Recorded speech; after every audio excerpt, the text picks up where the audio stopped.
It's titled Scientists Stop Thinking Explaining Science Will Fix Things. At some point, like 6 or 7 years ago, I transitioned from being a 2 sneezer to a 3 sneezer. Yeah. And it's always true. And I still am always like, is it going to be 2? No, it's 3. It's always 3. Hey, it's the Engineering Podcast. I'm Adam.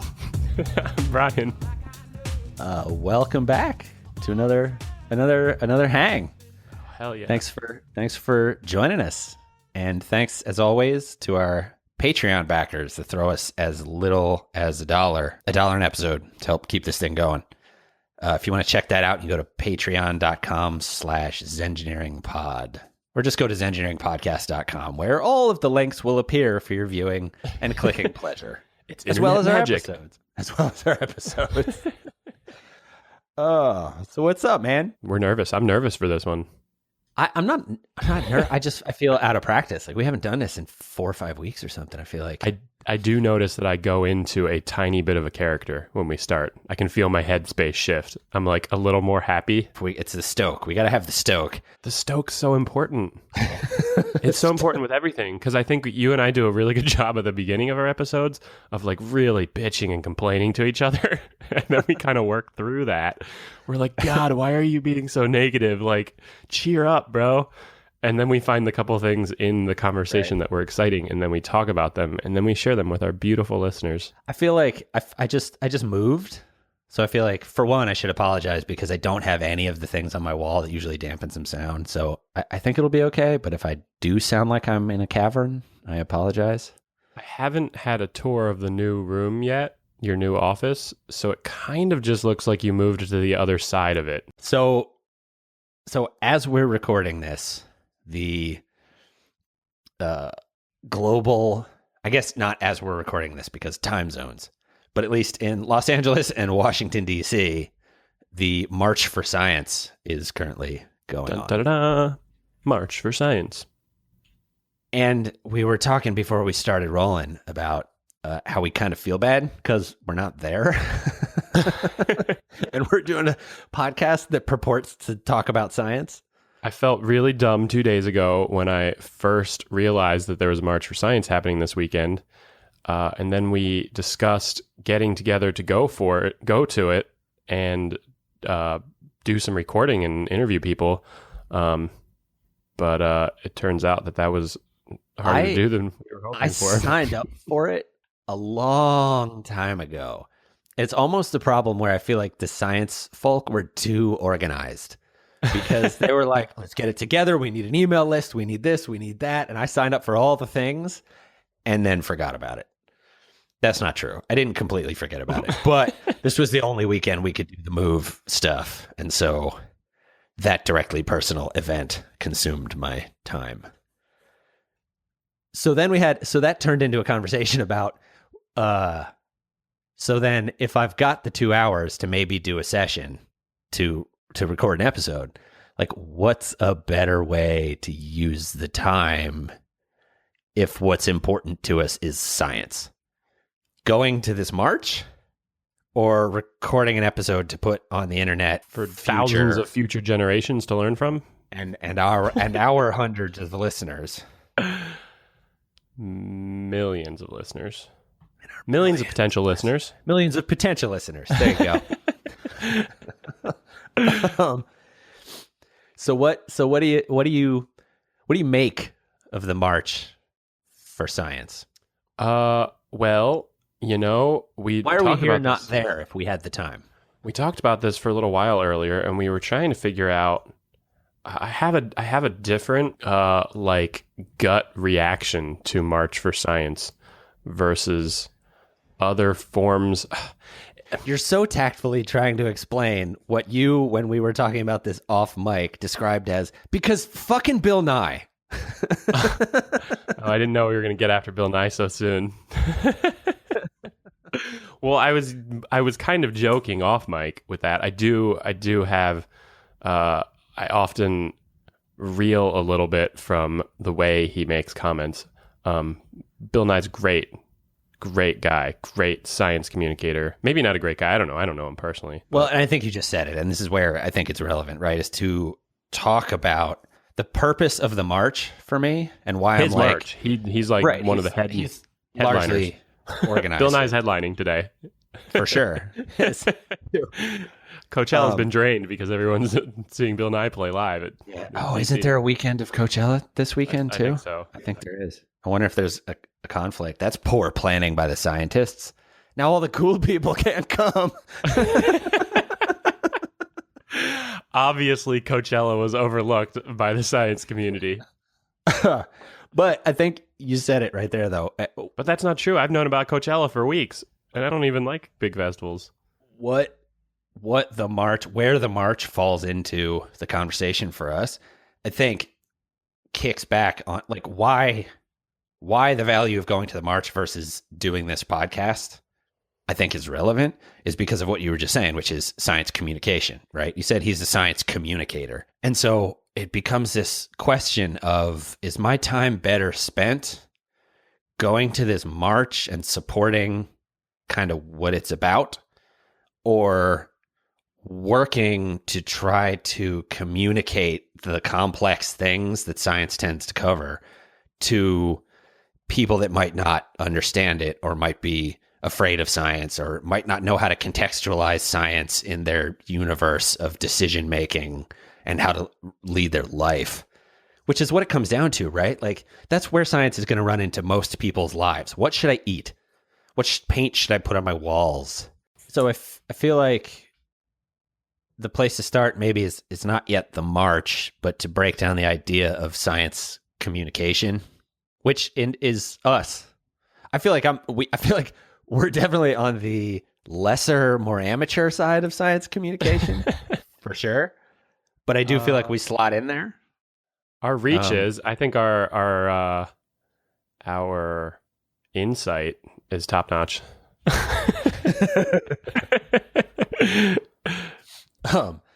Our research prowess, maybe not so much. Our attention to specific factual details at all cost. I mean, do we need to back this up further to, never mind what science is, but like talk about the sort of class of scientists? And I don't mean class in like a upper or lower sense. I mean class like Dungeons and Dragons, like the mages and the rogues and the warriors. What's science?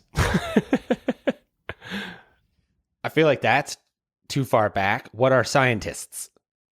What are scientists? Because I think a scientist is someone who practices science, and we've talked about it before. And someday we'll do an episode that is straight up more like letter by letter. Here's the scientific method. I feel like we kind of did it in the planets episode, because we kind of talked through the Reformation and the Enlightenment and all that stuff. We did some good stuff with that first planets episode. But people that work on science for a living, I feel like, are scientists. And at the side of that gradient where you almost tip over into not being a scientist, you increasingly become just science communicators. And then at some point you tip over into not knowing what you're talking about.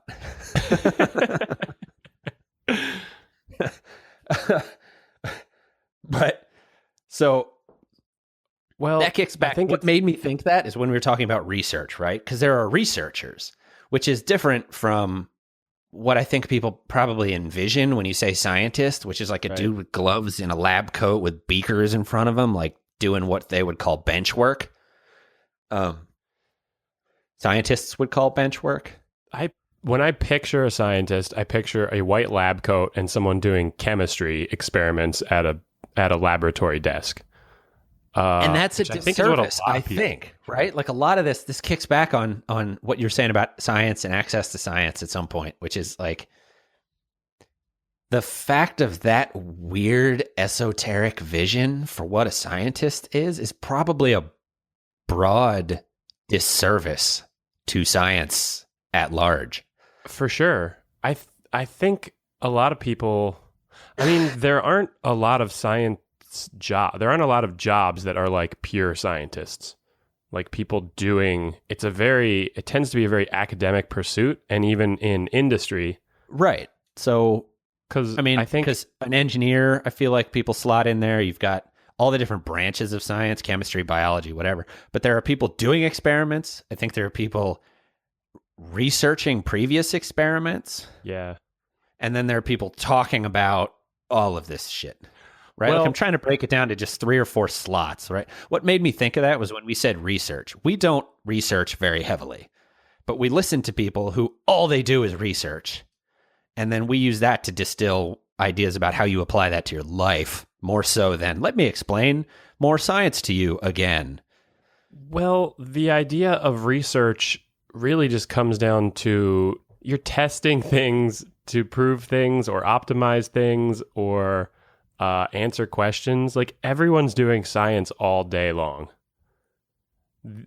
but everyone pictures science as like the 3 exposures they have growing up, which are chemistry, mixing some things in a beaker and seeing like foam come out or something, like the volcano thing where you pour vinegar and baking soda in a volcano. Like I think people think of stuff like that.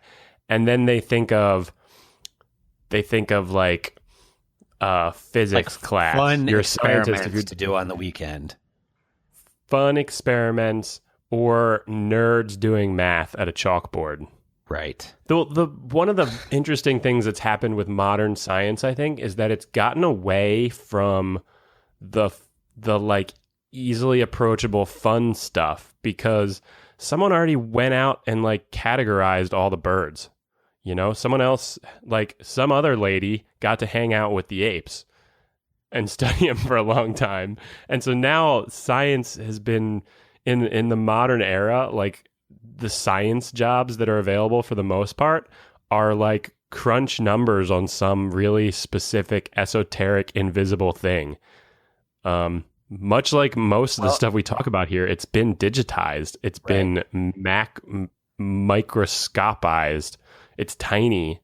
What sort of plays into this, that's the thing that we've never experienced before, is what we talked about in part 1 of the AI episode, which is we're recording the results of all this stuff. So part of the problem, I think, with science now is it's so molecular. It's just magic. It's like what we talk about all the time. But like when you were talking about tests, like what came to mind for me was like if you put your trash can in a place and you stub your toe on it a couple of times, like you have data points. Shit, I stub my toe on the trash can when it's there. So maybe if I put it over here, that won't happen. And then when it hasn't happened for a certain amount of time, like you just ran a test. You tried it in one place, didn't work, you put it in another place, right? Like you're using the scientific method. You just don't realize it because it's so blunt that it doesn't seem to line up with the highfalutin way that everybody treats science. It's a very funny way to put it. Right? A funny example of that.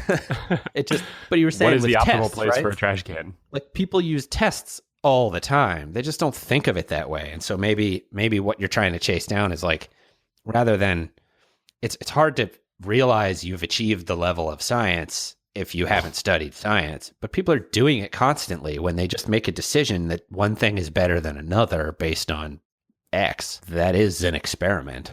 Biology is really hard to teach at the places where scientists are doing biology. It's just so complicated. People who are doing what you would call a science job, and I think what people would envision, which is like testing things, doing experiments, standing in a lab with a beaker, mixing some things together and writing down the results.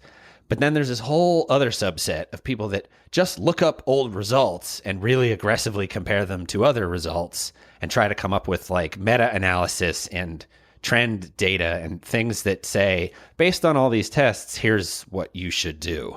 But they're also, because they're really good at understanding the stuff that the people are doing with lab coats, they're not so good at writing it down in a way where your average person can understand it. And I feel like there used to be a slot in there for like your chemistry teacher, your physics teacher, your biology teacher, and it was easy to plop into education that way. But now it's so complicated and recorded for all time. The science communicator thing has popped up. I don't think science suffers from a problem that any other thing, any other topic, any other academic pursuit doesn't also suffer from. It just happens to kind of be, science happens to be the progression of academics. It happens to be the progression of intelligence and understanding and the pursuit of knowledge. Reading is just a stepping stone to learning how to do science. learning math is a stepping stone to doing science. Math happens to also be a lengthy pursuit in reading and writing and literature, but you can have reading and writing without science. You can have reading and writing without chemistry. You can't have chemistry without reading and writing. So in my mind, science is a different level. It's a higher level in education, and it needs to be treated that way, and it needs to be approached that way. And I used to have an incredibly pretentious attitude towards other academic pursuits because of that feeling and that sense. And I don't feel like that's wrong. I don't feel like that sense was wrong. I feel like that attitude is incredibly wrong because it's not productive. And I think the science communicator is important because science sits at a level in academia that it by nature is just a more complex level. It's a higher level of understanding. It's a deeper subject to go into. There's more pieces feeding into it. And so we need to address the idea that it's harder to get people into it. It's much easier to teach someone to read and to appreciate great works of fiction than it is to first teach them to read, get them to appreciate great works of fiction, learn history and understand the history of science, and then layer on top the complexities of chemistry and biology and physics and mathematics. That's so much harder. So I think we're at a point now where the whole world is exposed to this stuff in a way that it just is in your face, literally in your face all day. You're staring at one of the most complex things ever made all day long. People are staring at their phones and just consuming information and comic book movies. And we're just at this nexus of science overtaking everyone's daily life. And now everyone wants to know about it. But if you don't have a background in it, it's so easy to get confused by what's going on. Even if you have a background, it's so confusing. It's so complicated. And we need to communicate it. We need these science communicators. Well, and I feel like why it's that complicated is a question for a separate podcast about what the scientific method is. Maybe part two of this. But what it is a method of inquiry. And so the question then, I guess, is like, if you're trying to fill this space of how you introduce people to the idea of science and the scientific method, as much as they need to be introduced to it, to understand the things that are going on in their life and trust science as an answer for why certain things happen, or why you should, essentially, it'll come down to why you should behave certain ways or believe certain things or hold certain things as true. I mean, like anything in education, I think it ultimately should be, and needs to be broken down into little microcosms, little tiny steps, little pieces of information. And science, for like a casual science enthusiast, which I would say we're hardcore science enthusiasts, but even for the casual science enthusiast, the internet is a great place to learn about science because of all those perspectives. You can go look up 10,000 different videos and a million articles on any little topic that you want to learn about.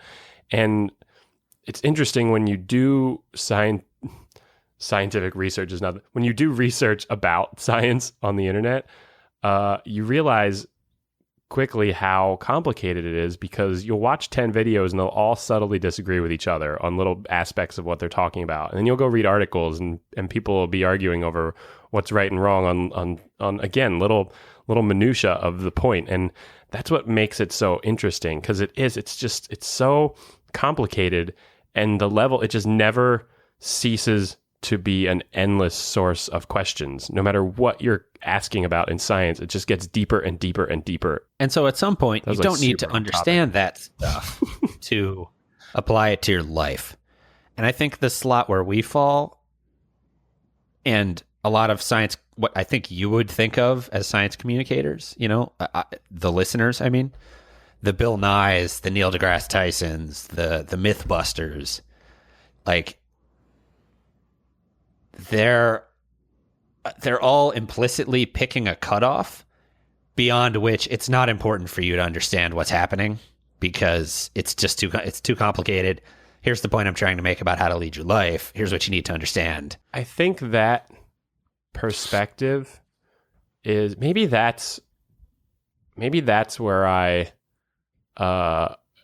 get frustrated with a lot of other science communicators, because I think the nature of science, like one of the fundamental aspects of science, whether or not this is what people talk about, I think, is that it's an endless pursuit of information and answers to questions. It will never end. I think that's an exciting part about it. I think that's like a feature of our universe. You will never know everything. However deep we dig, there will always be questions. I think that's cool. I think that's like a fundamental aspect of life, and it's part of science. And I think if you don't explain science that way, that you destroy, it's a dead end. You explain, hey, this is how this thing works, period. Whoa. That's not how it works. I used to get that a lot when we were kids. I was really fortunate to have people like you around, a ton of people like you around, friends like you who were so smart and so inquisitive that we would constantly ask questions in classes where it took it out of context for the class. It took it too far to where we didn't need to go. Like, for instance, I remember asking, like, so if gravity affects everything, like, am I drawn to this desk? And I remember questions like that sometimes being like dismissed, which is totally reasonable. That's like a weird abstract concept to bring up when you're trying to talk about like simple gravitation between planetary bodies. But like that was the essence of science.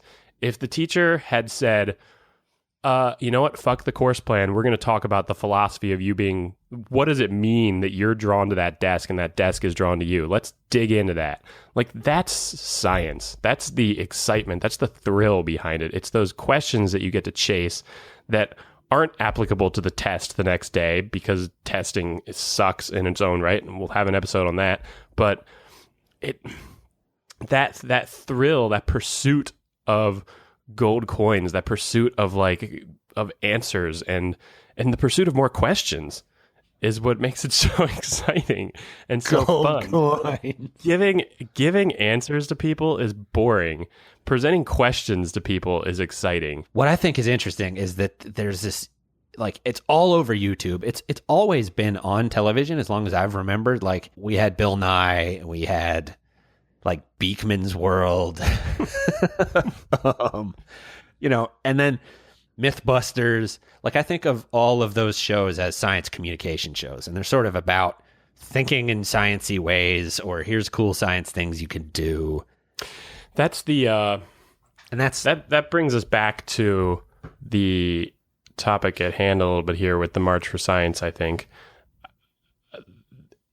the problem there is that only the person who's already interested and intrigued by science is going to go home and watch those videos and dig deeper. Just like now, the people who don't, I can't imagine I don't know anyone who I don't think believes in climate change, who doesn't like understand climate change. I've found that it is extraordinarily difficult to explain science to people who haven't studied a science. It's the rare exception, because even people who are super open-minded and extremely intelligent, they have absolutely no framework for how science is done, because they've never, ever, ever run an experiment. They've never, ever, ever done anything they've never done anything where they're like, I'm going to test something. They've never tested anything. And so the whole underlying principle of science, of the scientific method, is lost on almost the entire population. And it doesn't mean they don't get excited about science. It doesn't mean they don't appreciate the complexities and the amazing things we have, but like the appreciation of like its stature, its foundation, its like endless centuries, millennia of trial and error to prove things, is just lost. And it feels like made up literature. There's something non-structural about it that you have that appreciation when you really understand and you've done it. Well, I think that piece comes back to what we frequently talk about, which is where science education has failed, in that in order to try to wedge the idea of this broad method of studying science into a curriculum. It ends with, here's a set of facts you have to memorize to pass the test. Right? We've talked about that at length before. Mm-hmm. So that makes it seem like science is just as dogmatic as, anything with a set of things you need to memorize, and then those are the rules. You're finished with science. Yeah. And that's doing a disservice to the scientific method. But it's more like, to frame it around the march, like what's our beef with science communication as it relates to the idea of this march, right? Like as it relates to the idea of what Bill Nye does every day, which I love. I like him generally. But I do think you're right. He gets condescending when he's talking to people. And it's like, if somebody doesn't understand why a fact is a fact, you can't just say, well, Tucker fucking Carlson, it's a fact. Like, great. But Tucker doesn't understand what a goddamn fact is. So that doesn't work. That's a bad example, because Tucker does understand what a fact is, and he's playing a character to be popular on television. But so is Bill Nye. Bill Nye very much is playing a character, but you can also tell, I can feel his personality come into it, and I can feel his frustration with a lifetime of being a nerd and a lifetime of people less intelligent than him trying to correct him, because he corrects people in an aggressive. He'll even correct other scientists in ways where he's like, "Oh, you're a scientist, not an engineer, so of course you wouldn't know that structural aspect of a material." He's a mechanical engineer by trade, right? Like that's his training. So. He worked for Boeing, I think. He started out with the show for kids. That was like, hey, here's fun science stuff, right? Yeah. Like he's famous as a science communicator for goofy shit. Mm-hmm. And now he's all serious. And now he's frustrated because he kind of hoped he would educate a generation, I think. And I think he did. Like all the people he educated are not in power yet. We're still too young. Like I just passed into being old enough to run for the Senate. Yeah, was he on when we were kids? Yeah. I don't remember he was prime Saturday morning time for us. Bill Nye, the science guy. We are his demographic from way back, for sure. I don't really remember his show very well. Early 90s. Certainly remember Mr. Wizard, like... Mr. Wizard. Wow. I haven't heard of him in a long time.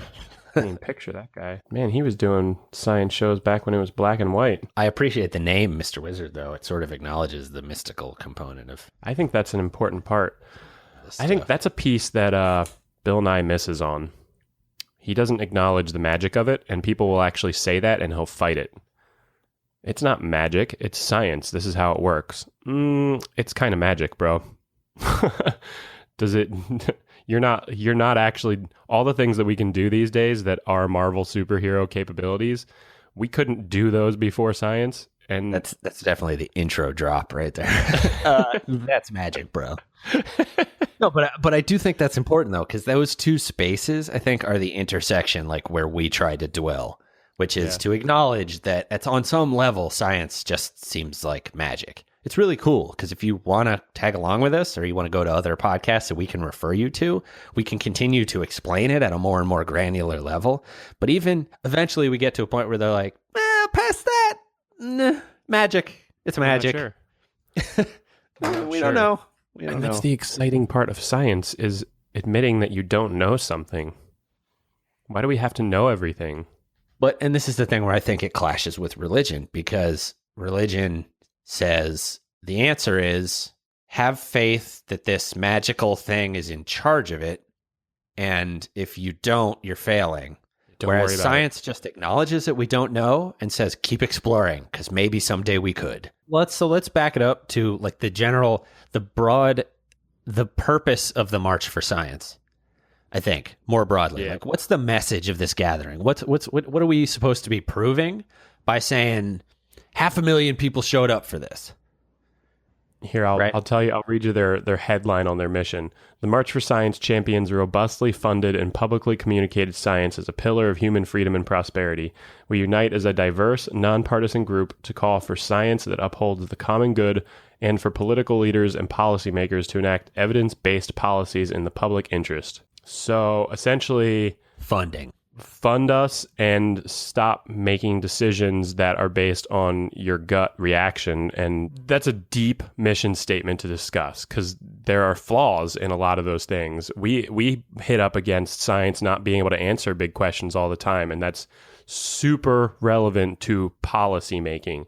There is not a lot of science being done that answers how to do regular policy, because most policy is not world-ending climate change. Most policy is, where do we build the bus lane, right? So the mission of this, I think, is to just build the bus lane. That's most policy, right? Where's the bus lane going? How does the garbage truck get over it to go pick up your garbage? Almost more important than the mission is why now. And a lot of the headlines you see about this says, like, to push back against Trump's policies, blah, blah, blah. Like, and I don't think it's explicitly anti-Trump, but Trump and the wave in politics right now is toward less funding for these projects, because they think, well, you're not finding answers based on what my gut says or whatever agenda. And they're pulling funding, which means these scientists who are working on important things like how do I cure cancer are losing their government money. Like, a lot of these projects are really boring, and it's part of the problem with science is when you say you're like, we're doing an experiment to prove something, the way you actually do competent science is to instead be trying to disprove something. I'm trying to prove that this isn't how it is. And a lot of those tests are really boring because a victory looks an awful lot like a loss, especially if the headline about the science you're doing is, yep, that wasn't a cure for cancer either. Right? Like, that's super boring. And so, but now we don't have to study that anymore because we proved that it won't work. But now we don't have to study that anymore. We wrote it down. Now you all know also. But it's still boring. And so politicians don't get up there and go, you know what we're going to keep doing is finding things that aren't the cure for cancer. Right? Like, you can't do that. And so important science funding is always a political football. It's really hard right now in the current political climate to know what anyone's intentions are with stuff like this, because science is established enough in our world that you can't pretend like it's not there. Like, you can't pretend that you don't understand it. You can't pretend that it's not being used for things. You can't fucking tweet without a shitload of science being involved. Twitter runs on science. A lot of it at an extreme depth. Physically, you can't tweet. Every aspect of science that we've ever discovered has gone into building Twitter. Whether or not you want to admit that, it is like a lot of science. And so to pretend, so when people get up and they make these big sweeping policy changes or suggestions or ideas and they seem to be anti-science, they still have to like couch it in, oh, it's not anti-science. It's just like my scientists or alternative scientists or some scientists. And so I don't know what people's actual beliefs are. I can't talk to Donald Trump. And and I think that comes down to the real, so why it's a thing to talk about right now, but I also don't know if the march is the answer, is because all that I think the march can ultimately demonstrate to someone who needs to be converted or educated or needs to help understand this stuff, or like the people, the choir that you need to be preaching to, doesn't give a shit if an extra 1 million, 2 million, 3 million, 7 million people show up for this rally. Like, I don't think if this were bigger than the Women's March, I don't think it would change how Donald Trump's administration would do anything differently regarding science funding.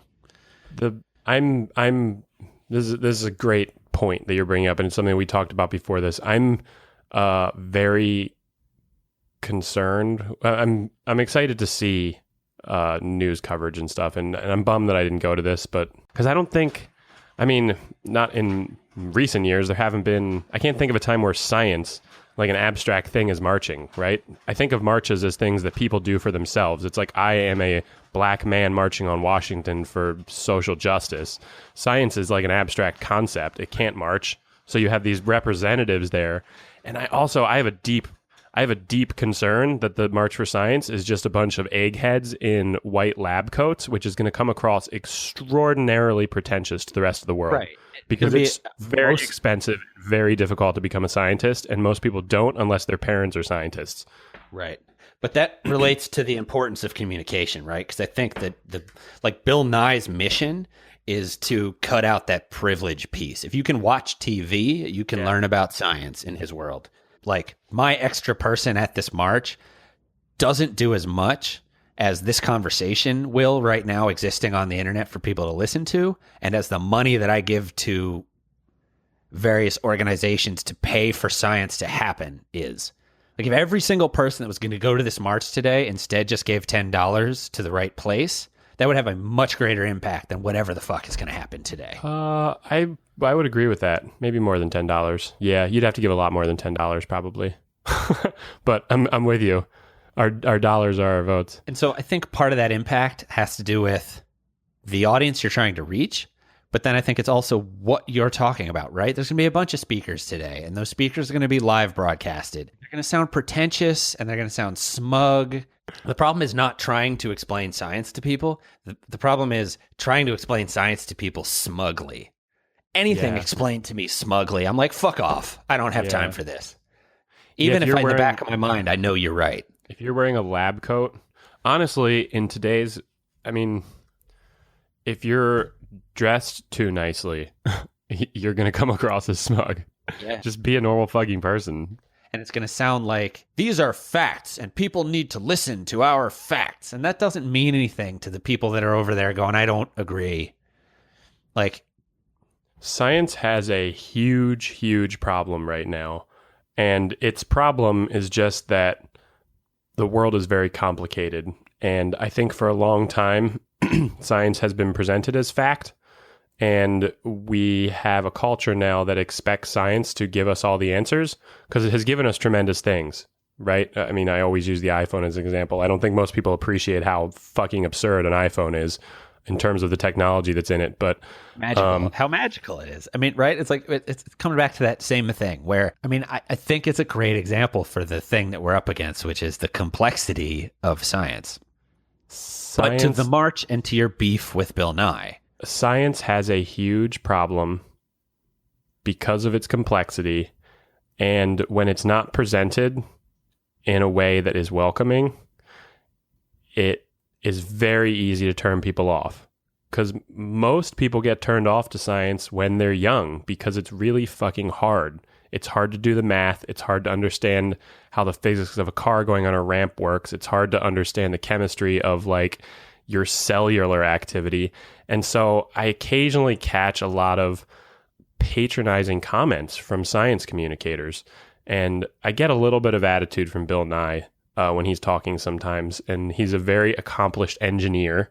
I think he worked for Boeing for years on aircraft. He worked on all the 700 series Boeing aircraft. And so he's got a level of experience with scientific understanding and science application as an engineer that allows him to understand things that most people they have no frame of reference for. They can't talk to you about how a plane flies, but he worked in the physics to build planes. So he goes through the world seeing that stuff in just a different perspective. And you have to be so gentle, firm, but gentle with your application of that knowledge when you share it with people, because there are just so many ways to turn people off to it. It's taken me 35 years to be able to have a casual conversation at a dinner party with someone about science and not have them be like, dude, shut the fuck up. Well, I think it's because it ends up digging at like the roots of what is knowledge and stuff, because it's really easy to get frustrated in a science conversation if you have a lifetime of understanding how science works,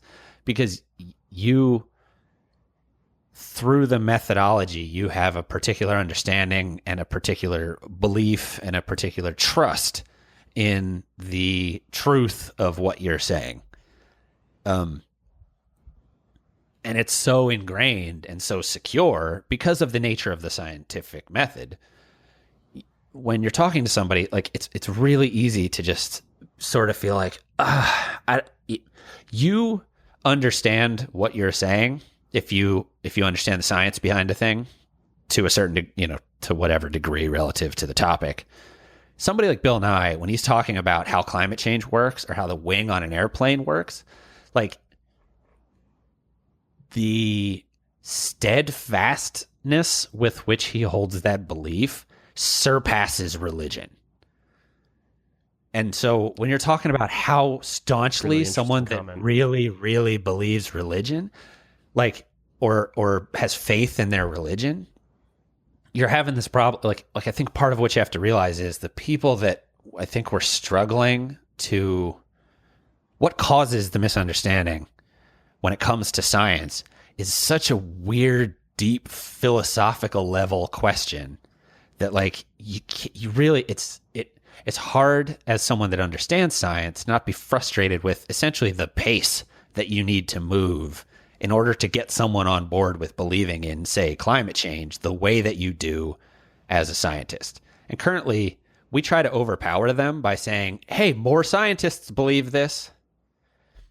And that's not really helpful. And to me, that's what the march is. Hey, here's even more people that believe the many scientists who believe what we believe.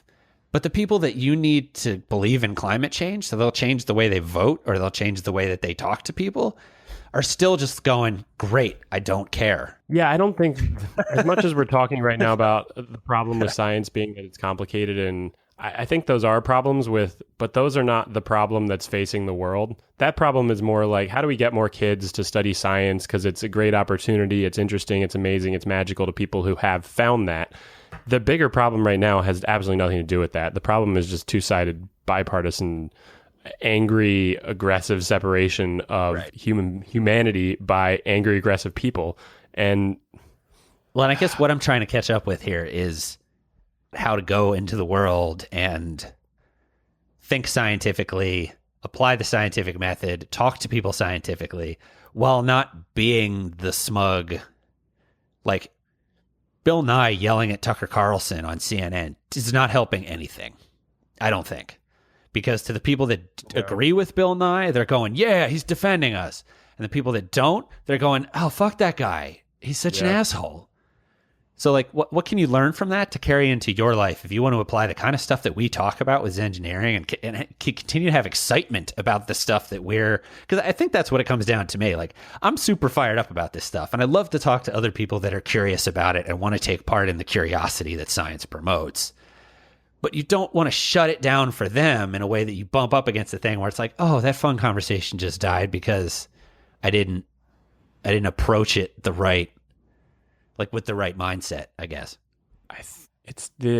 I've found that it's the excitement and it's the intrigue and it's the mystery that allows me to have good conversations about science with people who generally aren't thinking about science all day like I am. So that seems to be the model that is effective for sharing that excitement with people. And then you just have to tie it into other stuff. Again, it kind of, I feel like you it kind can't of talk goes about back. carbon dioxide. What the fuck is that? It's all clear and it goes in my body and comes back out. But you can see car exhaust. It smells bad. And if you suck on too much of it, you die. Like, this is what I think came up when we were talking to Mike about how you might present climate change, right? Use smokestacks, use tailpipes, and own the fact that at some level, we just don't know. Even science doesn't know. And I feel like if you can kind of get your head around those two things, like concrete examples Be more and humble. an acknowledgement of the fact that everyone is starting from no one knows anything and we just want to learn more, then you don't beat out what I think is the important part, which is just that, like, science promotes this endless curiosity, right? Like, just keep inquiring, right? There's never like, we tend to present science like, here, we found an answer, but we only found an answer because we narrowed down all the things that isn't the right answer. And so you can just keep doing science by either retesting things to bolster our knowledge base or by testing new things. And that's promoted in that community. And I think everybody is stoked about that for the same reason we were talking about in planets, right? Just keep exploring. That's what we like doing. And that's what science is all about. Science is all about exploring. And just how do you take people on that journey instead of one of shouting at Tucker Carlson? And so I guess when it comes back to the march, maybe we are fucking up, because maybe a giant mass of people together saying that science is cool is how you beat the fact that we felt like alienated nerds for some of our interests. Maybe it is just about enthusiasm, and the stoke is, just to see a lot of people fired up about science at a march. I think this topic touches a really deep part of my understanding and appreciation of the world, and I think it really touches at the heart of what we want to do with our podcast. And it's funny that I don't think we talked about this when we started this topic earlier, but this really is the core of why I'm passionate about talking about this stuff and presenting it and getting it out to people, is because there's a new, like anything, there's a new opportunity right now to blend modern Western science with all the things that battle it. I mean, you've brought up religion a bunch of times in this conversation, and that spirituality is not going anywhere because science can't answer, has not answered, maybe someday it will, has not answered what the hell we're doing here. What is planet Earth, and why does it seem to be orbiting around a big fireball? Did you just back off saying fuck because hell was a better double entendre to go with that sentence about religion? I like to think my subconscious made that literary decision on its own. But no, you just didn't want to swear. I've used fuck a lot this episode, so I was trying to use a different profane word. You gotta come in under the limit for an R rating. How many are we allowed before we have to put the... I think you can have one and still be PG-13. We've still got to remove that explicit bullshit from our iTunes account because they don't care about profanity. We took it off for a little while and then it popped back up. So I think they might have switched to an algorithm. Bitches. Yeah. Now they're paying what are the 7 words? To our words. I think there's just an ever-evolving way to explain things in the world in a way that is appealing to more people, you know? And science really deep scientific understanding is a really new thing. Not only is most of the stuff that we think about and reference as science only recently really understood, but to expose people to it, everyone's exposed to interesting articles about science now because it's so prolific as a pursuit that it is involved in every single interest one has in the world, no matter what it is. Even if you don't think your interest is scientific based, science is there big time, and you're reading articles in every edge of the world that reference scientific studies, and so it's there, and it's time for it to really be understood.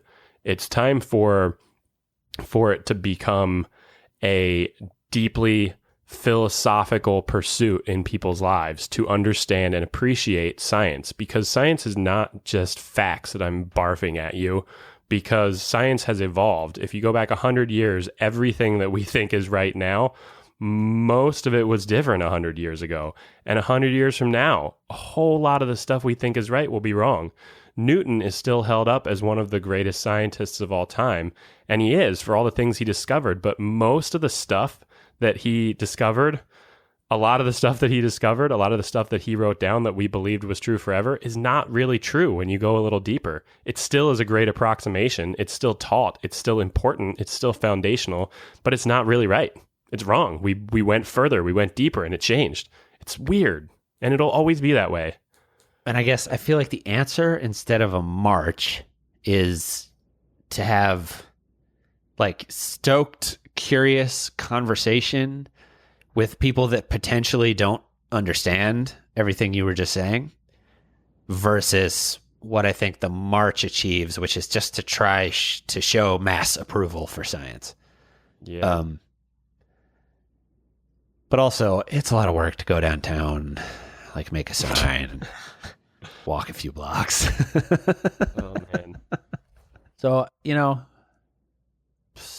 this is too big a one for me to feel like I'm at a place where I can be like, Okay, was- here's the moral. Get out of here. No, this was we didn't really necessarily mean to do this episode because I laughed when we started talking about it earlier. I was like, oh, so are we addressing like the biggest point behind our own existence in the universe and the reason we're doing our podcast?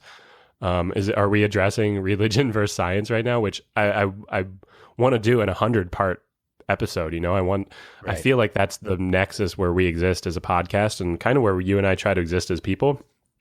And I think I think this is we just did a fun little conversation, barely scratching the surface on stuff that is kind of core to what we're doing here. So I think we'll do a little research on some places that you can throw some money on a regular basis if you didn't go to the march and you feel bad like us.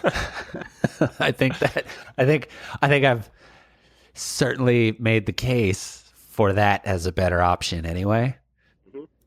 This is the case you presented, sir. And otherwise, just stay stoked. Keep exploring. Peeps. Love the Zengineers. I love the name Zengineers. I feel dumb every time I say it. It's just so blatantly like... It's really branding. Really good. It's a really good brand, though. And I really want people running around. I want like people's kids in little Zengineer onesies. Not Zengineering. I am a Zengineer. Little kids, little onesies. That's what we should start making. Which incidentally are available on our store at stuff.zengineeringpodcast.com. Do we have onesies up there that say I am an engineer? No, but you got till Tuesday to make one and put it up. Well, shit. I want to make those and start giving them to all my friends that have. Onesies aside, thank you to everybody for hanging out for another one of these. That's not the point of this episode. Special thanks, as always, to our Patreon backers. If you want to throw us a buck an episode over there, go to zengineeringpodcast.com and there's a big pretty link. And hey, welcome to any of our new viewers. If you made it this far, I'm impressed. Well played, everyone. I'm Adam. I'm Brian. Enjoy your science-stoked Saturday. Or Tuesday.